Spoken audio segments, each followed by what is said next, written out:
tell me that I'm never. Halo semua, salam sejahtera Malaysia. Selamat datang ke channel Fels Lifestyle. Tuan-tuan dan puan yang amat dihormati, masih lagi ramai yang membuat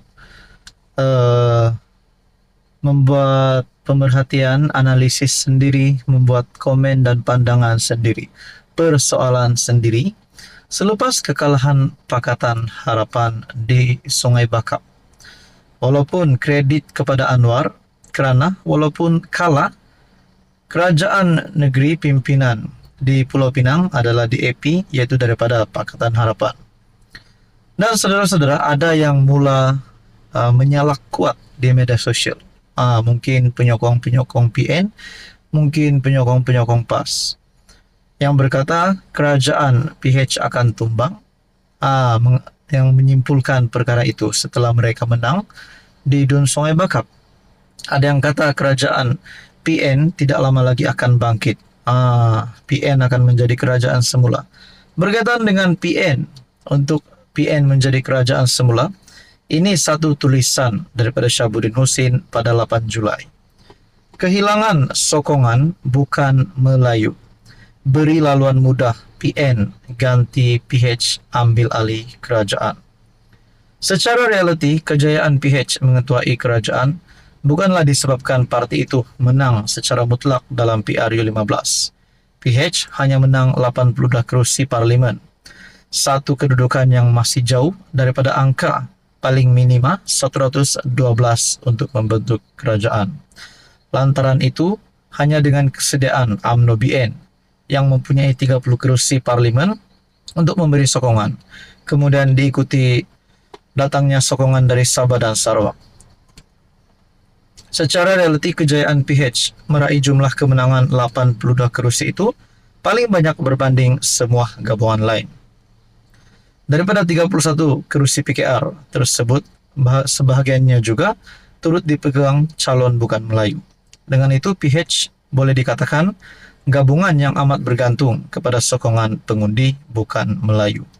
Jadi menurut Syahabuddin berkata, kehilangan sokongan bukan Melayu, beri laluan mudah PN ganti PH ambil alih kerajaan. Bahkan di dalam tulisan Syahabuddin Husin yang lain berkata, kalah di Sungai Bakap petunjuk masa depan yang gelap buat Anwar. PRK Dun Sungai Bakap adalah PRK ke-8 yang diadakan selepas Anwar mengangkat sumpah sebagai Perdana Menteri.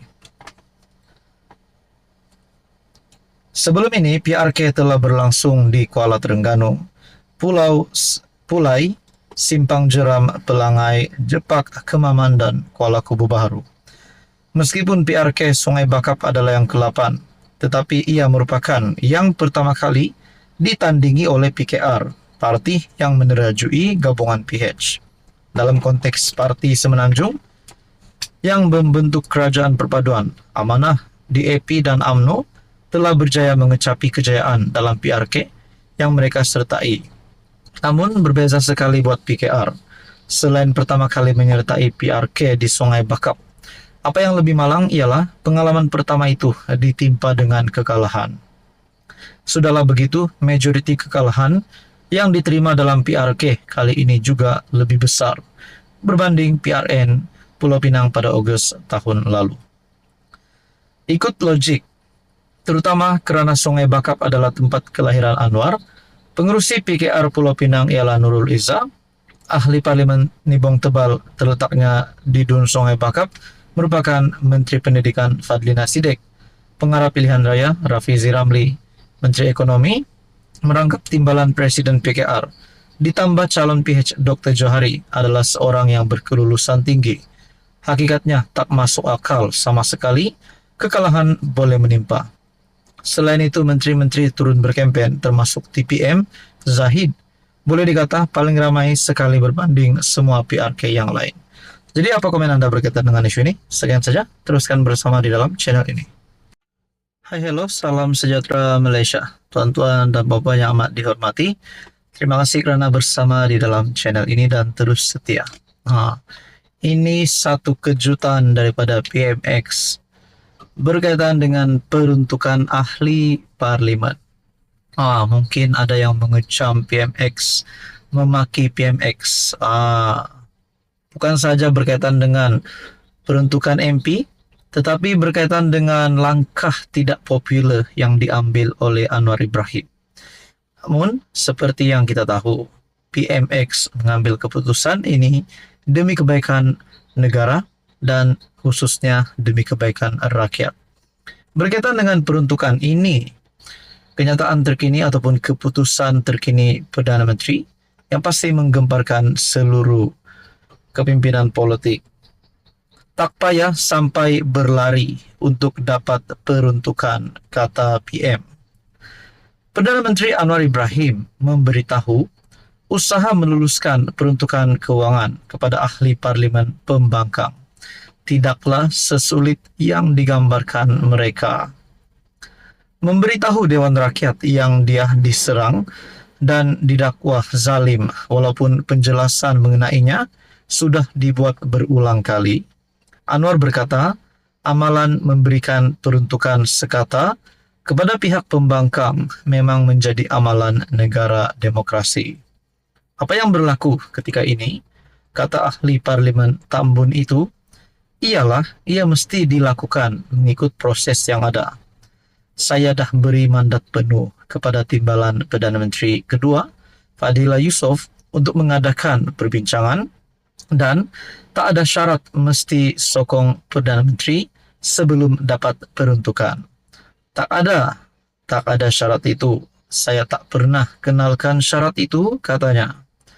Anwar berkata demikian sebagai menjawab soalan dikemukakan Awang Hashim, PN Pendang, yang memberitahu bahwa setiap negara demokrasi menyediakan peruntukan kepada pembangkang melalui proses rundingan.